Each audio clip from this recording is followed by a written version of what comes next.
Hey, peace and blessings to you. My name is Jerry B. I am the EntreMusician, and so are you.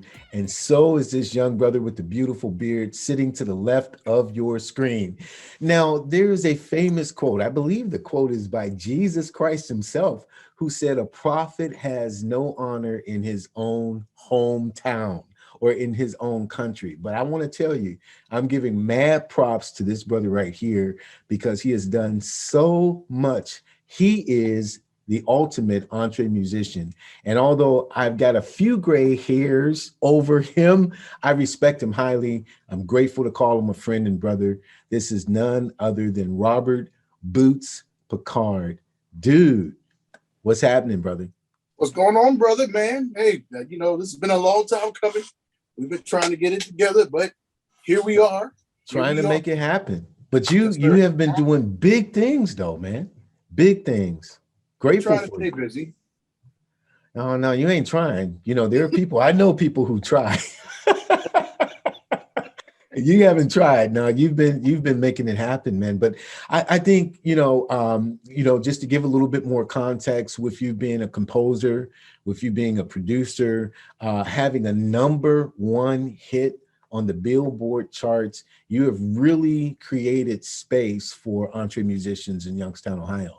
And I think, you can speak on this a little bit yourself, but being a part of our mastermind group and even being a moderator, man, you were just continuing to just hit all kinds of levels, man. Well, to be perfectly honest, like I said, that was something when you called me and you said you wanted me to be a moderator. I was like I told you, I was like, no, but I said yes, and it was one of those things. Like I said, I've been trying to push myself and get comfortable with being uncomfortable, because like I said, I've found out that that's where growth and magic happens. Exactly. So yeah, and thank you for, even thinking of me to have me be part of the group, man. It's really a great group. I love all the people, we have real good camaraderie, and the conversations are phenomenal. So yeah, man, thank you for even, considering me. Well, absolutely. How could I not? Again, you've been doing this thing for years and years and really becoming a trailblazer at what you do. I know that you're formally trained, YSU in engineering. You're a multi-instrumentalist. You've produced with Pieces of a Dream, again, going to the top of the charts. So, why don't you just give us a synopsis of your story? And then I think I have a couple questions that you may be able to answer for our audience. Okay, yeah, sounds good. Let's do it. Well, where do we start? As a youngster, at the beginning. Beginning, man. Well, see, as a youngster, my mother was a singer, and my mom, we grew up and she was singing at Neville's Temple. So I'm a church kid, and actually I'm a PK. Come to find out, so and then as we were singing in church, and my great grandfather, when I was a little boy, on the north side, he had a church in his backyard. So, I would go over there and as a little boy, I would go back there and tinker on the piano. And, I think I was maybe 3-4 years old, but he was saying that I was putting together little phrases. And I was like, well, 4 years old, I'm just, out here just because I love how the piano sound. Yeah. And, it was something I was thinking. I said, a lot of times when you see people and they're trying to make, you'll see kids and they'll be out there and they'll say, okay, they're touch the piano. I'd be like, get away from that piano. Right. And I'm like, oh, no, you might want to take the time to pay attention to that, because there's something there, some energy is drawing that person towards those instruments. And I think, that's one thing, that I have been learning as I grew older. I'm like, pay attention to those things, because you have to see what is motivating your child to bring them to greatness. That's absolutely right. Yeah. So I said, my grandfather, Eugene Minor, boxing trainer, he was also a quartet guy. So I grew up around the miners. Those were my grandfathers and great uncles, and you know, they were all singers. And like my great uncle Leroy, he was a saxophonist, and my uncle Lynn, you know, multi-instrumentalist. I said that's where I got it from. That's where you got it from, right? Yeah. So, you know, so like, you know, just being around music, man, was a blessing, you know, for a kid like me, because like, you know, I always wanted to do it.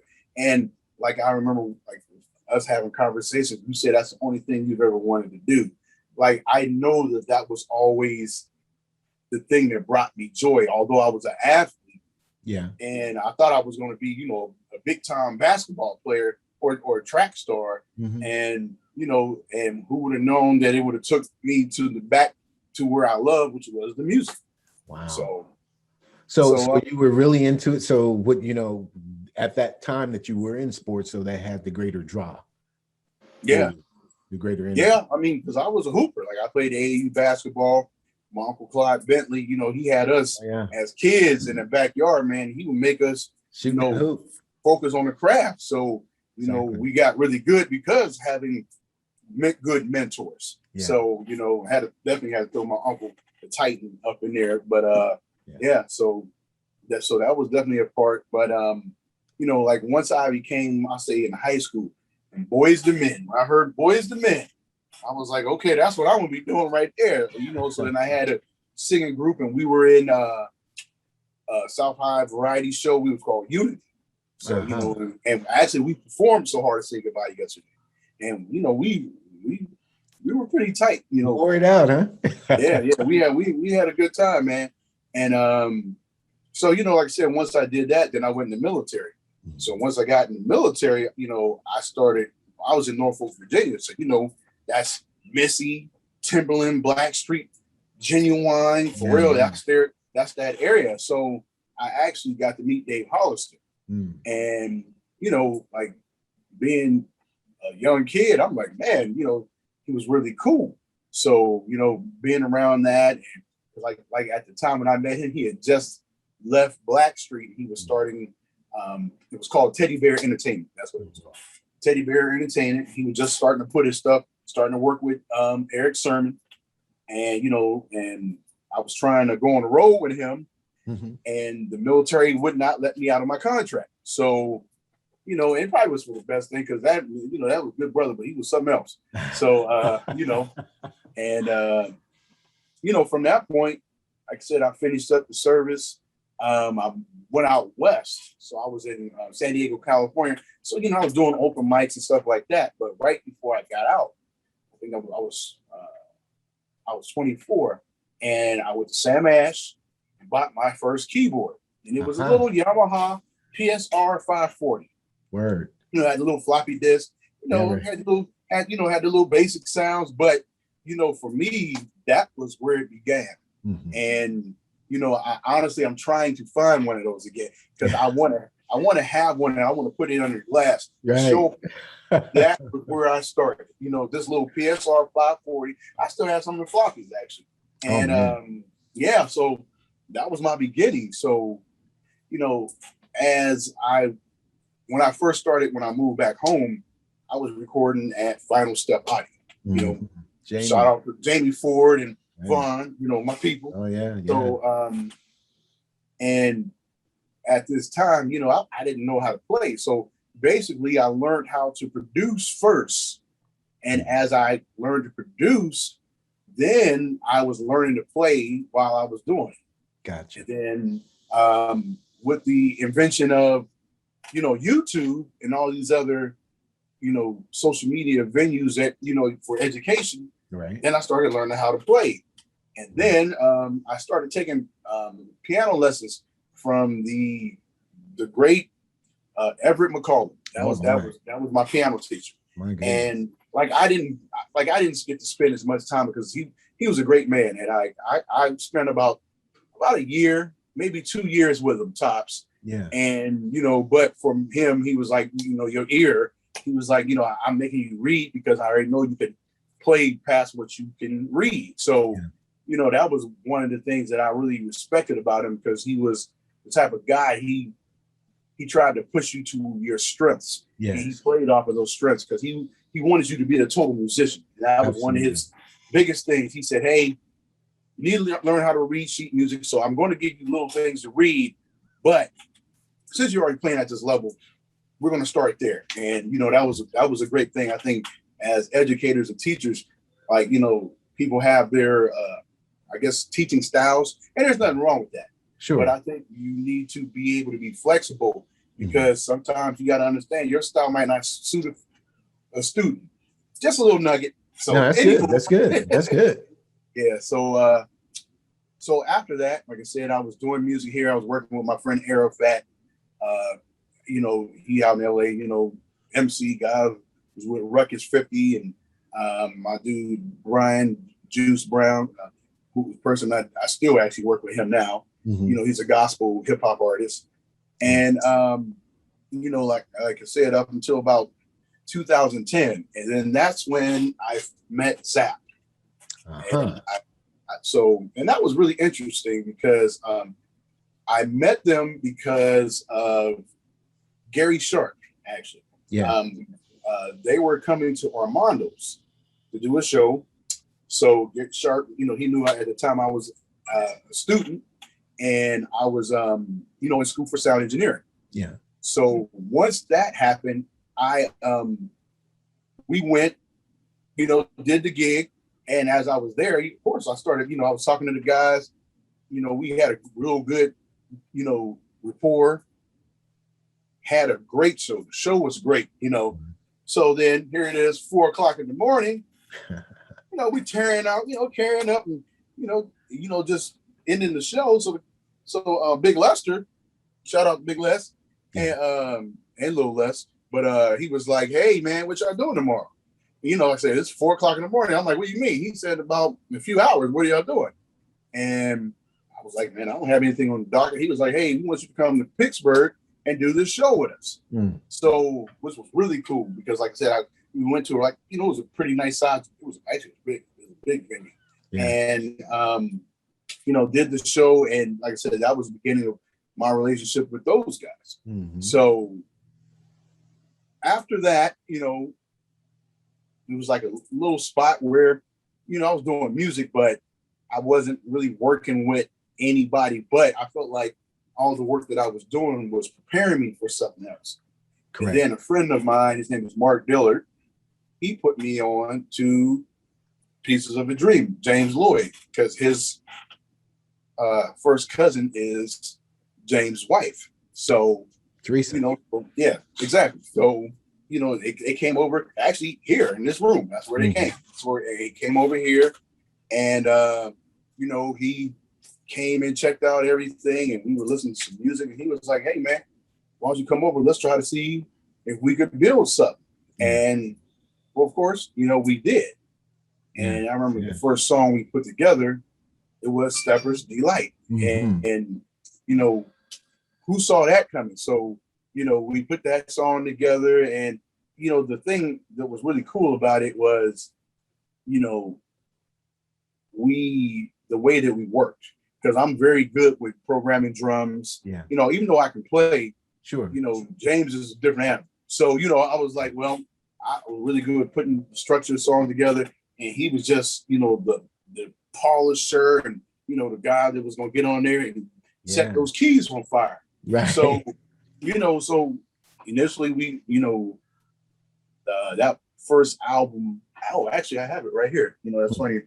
Let me see. The first album that I was on with Pieces of a Dream is right here. Is In the Moment. So that was the first album. And so the 2 songs I produced on that was Stepper's Delight and New Jazz Swing. And so, you know, so Stepper's Delight ended up being the single. So as it went up the chart, you know, when you see yourself on Billboard for the first time, you're like, you really don't know what to expect. You know what I mean? Like, here I am, a kid living in Youngstown, right? You know, because like I was always told you had to go to LA, right, to be able to you know, to be seen, right, which is true. So, you know, so I played and we were listening to it. We started, pretty decent up on the charts. Then, week after week, I would see, okay, all right, now we in the 30s. Oh, now we in the 20s. Now we in the teens. And, me, I'm just like, okay, I'm waiting for the shoe to drop. I'm being honest. Because I'm like, okay, I know how to get to the teens, but never would I have thought that, then I saw as we were like at number 5, and I was like, wow, this song is doing really well. Because to be perfectly honest, my favorite one on that we did was New Jazz Swing. Gotcha. But I mean, I thought the song was really good. Don't get me wrong. It was just that my personal favorite was New Jazz Swing. And then next thing I know, we were at number 3. And then we were like there for like 2 weeks. And then, then it was 3 weeks. And I was like, okay, I'm thinking, hey, for your first song to go to number 3 on Billboard, you're like, oh, well, hey, that's great. And then 7 o'clock in the morning one morning, because I was on my way to YSU, and I get the phone call, and I saw it was the broski. And I was like, oh, hey, man, what's going on? And he was like, hey, we did it, man. And I was like, we did what? I was like, and then I look on Facebook, and he had already put it on my page that we had got to number 1. And I was just like, man, I ain't gonna lie, I was a buzz that whole day. Cause then you have school, but it was like, man, I really didn't want to tell nobody because I'm not like that. So I'm just sitting there. When I'm sitting over there, I know I got the biggest smile on my face because I'm just sitting there walking around here like, man, this actually happened out of Youngstown, Ohio. That's what's up. So yeah, and then like I said, just been doing music, since then. Like we did I produced almost half of his album, James Lloyd's album, and I actually got to produce with Gerald Albright and Najee, and work with Nick Collione on a couple of things. So, that was, like I said, it was a really eye opener that, God put me in a position to be able to reach those heights, because I mean, regardless of whatever happens the rest of my life, can't nobody take that from me. That's true. You know what I mean? Like when I'm gone, that's in there. That's like, you can go look on all music, pull those songs up, you're gonna see that will be there. So, that was like I said, it was a blessing, especially for a kid from Youngstown. You know what I mean? Kid from Youngstown. But what's always fascinated me, I have so much to say about that, but what most fascinates me is, we've seen similar things happen as we grew up among the ranks of those who've gone on to do great things from Youngstown, Ohio. And, there were some that, of course, because of the quote unquote stigma that's attached to a small town like this, they feel like, well, they have to relocate. And so they go and they jet and they never come back. Or number 2, if they go jet and come back, they come back with all kinds of ego and they're unapproachable.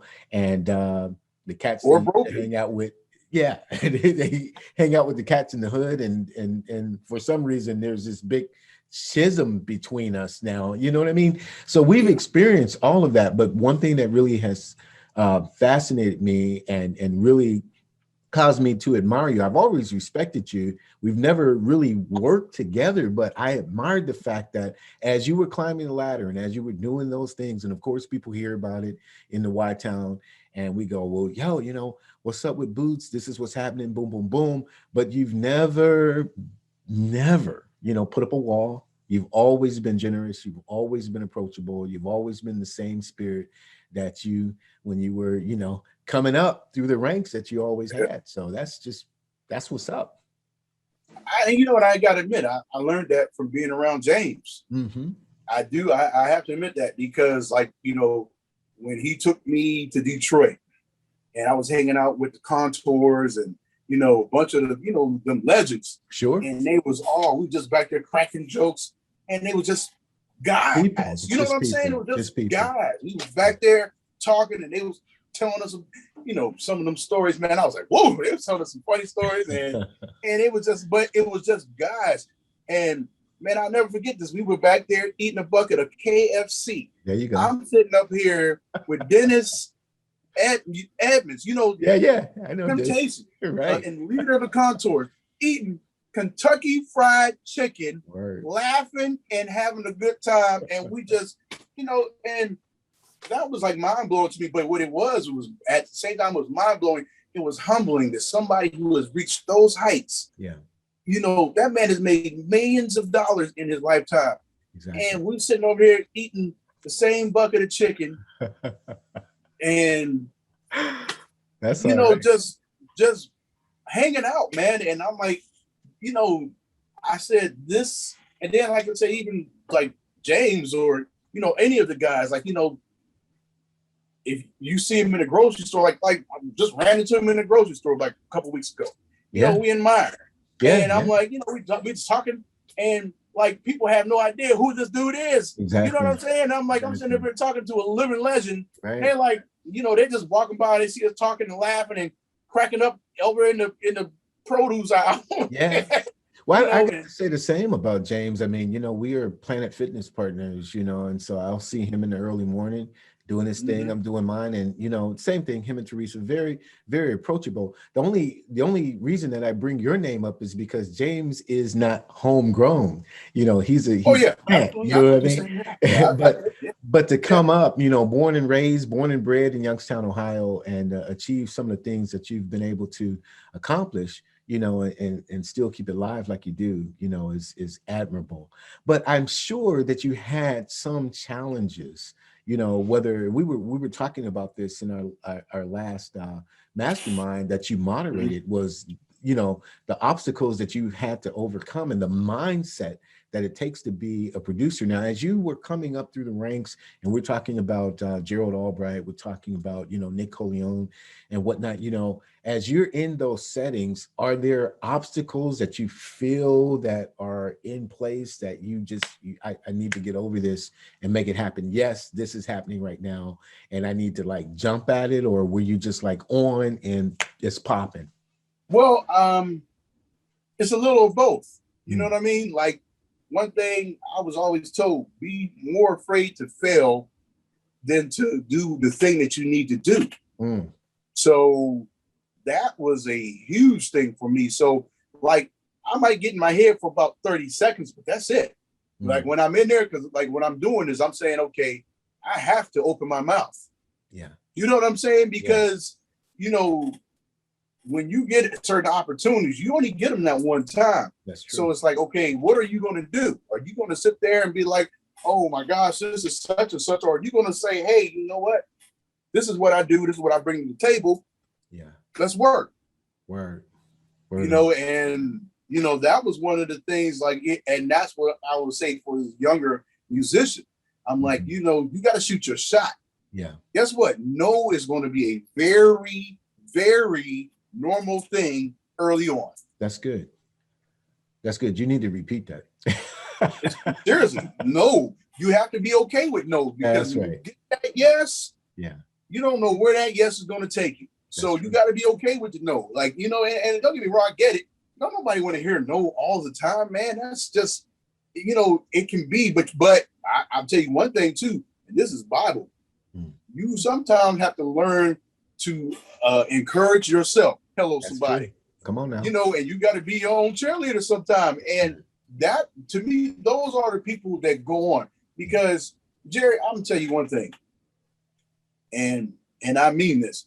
I don't care what nobody think about me. And that's where you have to get. You know what I'm saying? Like, seriously, I don't care what people think about me. Number one, I ain't doing that to really have to worry about that. But number two, it's my path is my path. You have to understand that about your life. Everybody ain't meant to come with you. Guess what? Some people gonna get it. Some people are not going to get it. But you have to be okay with that. Man. Wow, we can walk down a whole nother street just on that topic alone. But you're right. You're absolutely right. You have to be okay with you. I mean, it doesn't matter. And especially if you're taking a stand for something that you know is right, that you know is true, then you got to move on. Sometimes it's going to mean that you're standing alone and you're going to have to face rejection. and you can't take it personal, especially in the area of being an entre musician, because there's so much about this career path that we're on that you have to be, as it were, fearless. Fearless is not the absence of fear, but is moving on even while fear is all around. You just got to go through it and make it happen. And that's right on point. Now, why don't you just drill in a little bit about the mindset? I mean, you said some very good things in our mastermind group. And let me just say this before you go into that, is that for those of you who are subscribers to the EntreMusician, you know what we usually do. We have our podcast and our YouTube, of which Boots is sharing some real wisdom. But if you are a subscriber, after this is over, you can go to the backstage pass and you can get some real jewels, because I'm asking him some questions, but I'm going to ask him some real like bombs behind the backstage. So we're going to go even deeper in that segment. But the mindset of a producer to you, you put it so succinctly. Would you share some of that? Okay, well, there was a thing that I had read to the group. It said, our job is simply to vibrate molecules so that when somebody hears it, it causes them to feel something. Mm. Like, think about that, because all sound is just vibration. That's right. So, and you know, and then it's just like, okay, the first time you heard that hit, that one song that you fell in love with, then you had those goosebumps coming all up and down your arms. Exactly. I'm like, that's basically what we're here to do, man. We're here to present that sound. But the mindset, there's like, you have to be relentless, man. It's all about work ethic. Like I tell people, it is work. Like I say this, and I mean this. There's a lot of people who are way more talented than me. Understood. But they will not outwork me. That's what's up. And I mean that. Like, I know sometimes my wife would be like, sir, are you going to eat today? Like, you were literally back there 13 hours. And I'm like, oh, wow, I didn't eat today. You know, but you know how it is when you get in that work mode, man. Absolutely. You lock in and I can sit back here and never come out. My wife would be like, you going to come see me? That's but I mean, you know how it is when it comes to that love of music. That's right. And, but just like we were talking about that, but the other thing about the mindset is to do the hard things that you don't want to do. Mm-hmm. You know, and you know, a lot of times we don't want to do the promotional side. We don't want to do the business side. That's right. Because you know, we want to do the music. We just want to be stuck in present in an art form. But you know, the art form is supposed to be the given. You know what I mean? Like when you hear music, you expect the music to be good. That's but right. You know, just like when we were talking to Isabella yesterday, you know, nobody sees it, you know, then, you know, it's like, well, what was it for? Yeah, you know, and that's one thing that makes this this conversation so incredible. Speaking of the EntreMusician Mastermind, is you have people like Isabella Bedoya, you have people like Vance Anderson, you have people like Linda Bolero, people who are not necessarily musicians, but they work with musicians all the time, whether it's management or marketing, whether it's promotion, whether it's like Linda who's coaching singers, and that aspect is, you know, it is the total realm of, we're content creators, but you have great content. It's of high value and quality, but now what? Is it going to stay on your hard drive? It's got to get out there to the street. So how are you going to make that happen? And you have to have just as much passion and drive in getting it out on the street as you did when you were creating it. So it's that totality of it. And so, she said some real wonderful gems. But you know what I really appreciated about you yesterday with respect to your mindset, and by the way, I did not thank you for serving our country. I don't know what branch of the military you served in. Well, I did 10 years Navy, 4 years Air Force, 14 years.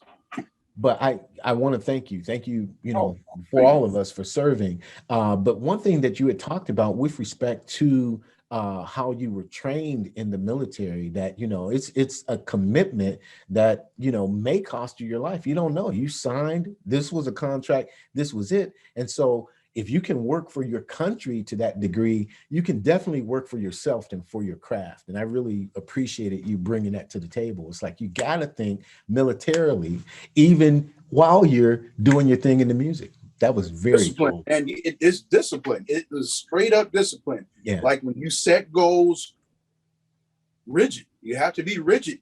Absolutely. You know, that's the one part, like I said, that some musicians struggle at. It's like when you know, most of us musicians, we are very abstract. Yeah. I mean, that's how we're able to create the different sounds that we are. But at the same time, while being soft, you have to also be able to be rigid in those times that you need to be able to, or you need to get something done. So, wow, that's correct.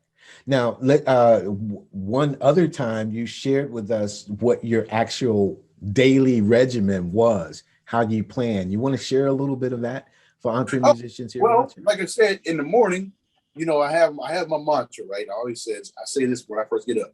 You win the day in your mind. Mm. That's the first thing I say in the morning. You win the day in your mind. And I mean, people don't realize that is where you win or lose the battle of what you're going to do. But when I sit down in front of this and I open that door and I get that scream, you know, I think about, man, there's all these opportunities to make something great. You know what I mean? Absolutely. Like, it has to be positive. It has to be positive. Yeah. You know, and you have to look forward to doing the thing. Like, you have to have the passion. Like, that's one of the things I remember when we were talking about. Yeah. The passion. You have to have the passion, because if you come into that room as a producer, you have this artist in there. Because a lot of times, man, look, we're all people. Right. A lot of these artists, they are not as confident as you think. You know, they might put that, you know, put on the show, but no, they're people. When they get off the stage, people have, you know, their shortcomings, and you know, some people, like, you know, they might not have the confidence all the time, the confidence that you would want them to, or that they would want to. You know what I mean? Like, absolutely. People are unsure. Absolutely. And you know, you have to be able to say, you know, hey, you're going to do great today. Yeah. And people need to be like, you know, you have to feed them that energy, because people feed off of each other. Absolutely. You know, while you're in there and I'm sitting up here giving you these hot licks, and I'm like, and you over there killing it, and you see that I'm absorbing that energy and sending it back to you. Right. And you know, before you know it, you got a hit. That's it. That's what happens. So, you know, so that to me is like, you know, the biggest thing is, like I said, being able to manage and shape the sound. You know, that was another thing I was talking about how, you know, how we as producers shape the music. Like, yes. That is huge. Yeah. And the bigger thing, I think, even as much as us shaping the music, is as a producer, you are to tell the masses what they like. Mm. And what I mean by, you know, okay, you're getting ready to knock on another door now. Go kick it in. But I mean, but seriously, like me personally, like, you know, there's a lot of music out there, and you know, and like I said, you know, when it comes to the young generation, I try to reach out to that young generation. Sure. And I want them to understand. But I also, while like showing them that I can do the stuff that they do, I try to open their eyes and open their minds to different styles of music. Because like I was telling you about, I was working with some young guys, and you know, they was talking about the little trap music. And don't get me wrong, you know, I like a lot of the elements of trap music. You know, especially the TR-808, the use of that. And so what I did was I showed them, hey, I threw some trap beats together. And they were like, wow, this is great. And I'm like, now let me show you something. Then I let them hear the stuff from the 80s, because people didn't realize them early 80s to mid 80s, that was all TR-808. Exactly right. You know, so that's not like, and they were like, well, wow, man, I never heard it even used like that. And then I said, well, this is what's going to allow you to figure out because you're going to figure out something is going to resonate with you. Yeah, you're going to say, man, right, that I want to give that feeling that I'm getting right now to somebody else. Exactly right. So exactly right. Well, you know, you and I had the benefits of having the hardware, the Roland TR-808, and you know, I know it's software bound now, you know, and in the hands of the masses, but you know, to be able to program actually and make that sucker sing, you know. Shoot, I still got some old stuff. I got my JB 1010 right there, man. I kept a lot of that older stuff, man, because it sounds great. I got the Roland V synth right here. Yeah, so, man. They don't even understand. I'm like analog, man. But yeah. Well, let me ask you this, because I know a wave file is a wave file. 48K is 48K. But what is your DAW of choice? My DAW of choice is, I actually use, well, I know a lot of them, because I went, like I said, I went to school. I went to when I went to YSU, I took the Pro Tools class. Like when I worked with James, we use Logic. But personally, I love Cubase. You love Cubase? Excellent. Yeah, Cubase is definitely my weapon of choice, and there's a reason for that. See, a lot of people don't understand. Cubase, they were the inventors of V-Sense. Okay. Yeah. So Steinberg, he's the creator of, like, any VST you heard. Steinberg is the father of all those. That's good. So it's built to use those. Like, because Pro Tools, don't get me wrong, I like Pro Tools, but Pro Tools is, to me, more so for the live recording and for film, because it's really good, really super stable for that.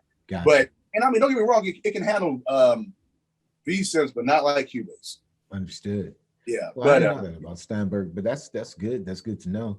I'm learning Studio 1.5, but that's Cubase too. Like that's off of that family. Yeah, but I grew up on Reason, so I use Reason. I have 5, 8, 9. Yeah. Oh yeah. But the interesting thing about Studio 1.5 is the fact that it opens Reason, it opens my old Cakewalk stuff, and so it's like an all-inclusive, so I can just grab sounds from the library. But I was curious because we never talked about that. Again, there are no there are no wars against a DAW that's going to do what it does. You know what I mean? But I was just curious about that. I'm also very curious about some of the lessons that you've learned that you could share with our viewers and our listeners. Some of the most important lessons you've learned as you've come up through the ranks that you would say, okay, this would be number one for me. I got to share this one. Learn to make your drum tracks. Don't get me wrong. I've used loops and some stuff, but learn to make your drum tracks, because I'm going to tell you one thing, when it comes down to you being able to shape your sound, then you become the sample artist. There you go. I like that. So to me, it's like I have this thing that I've been doing, like even with some of my beats recently, that I have been basically creating my own samples. Good. So that's like good. I'll have like my Rhodes and I'll play, some different licks and chop them up and make beats off of myself. So when it comes all said and done, somebody go to sample me, they got to pay me. There you go. That's good. So that's, and I want them to want to sample me, and that's, that's going to be something that will keep you making money for the rest of your life. Exactly. That's good. That's good. I recently purchased an Lisa's extended drum kit because I wanted to tap into a lot of the sounds that I wasn't accessing, because, loops can be, they can be good and they have some feel and whatnot, but as a drummer, there's nothing like accessing those sounds and then putting your own rhythm behind it. It's just, like you said, it's valuable advice. Valuable advice. And so when we talked about, finally getting together and nailing down a date to do this conversation, I've kind of figured you would think, well, Jerry's definitely going to ask me this question, and I haven't asked it. How would you answer the unasked question? Now, which question is that? I'm really curious. I don't know. That's what I'm saying. When we set this up and you were thinking, Jerry's definitely going to ask me this. I know he is. I'm ready for the answer. What was I going to say? That's a good. I have to think that one. I would probably say the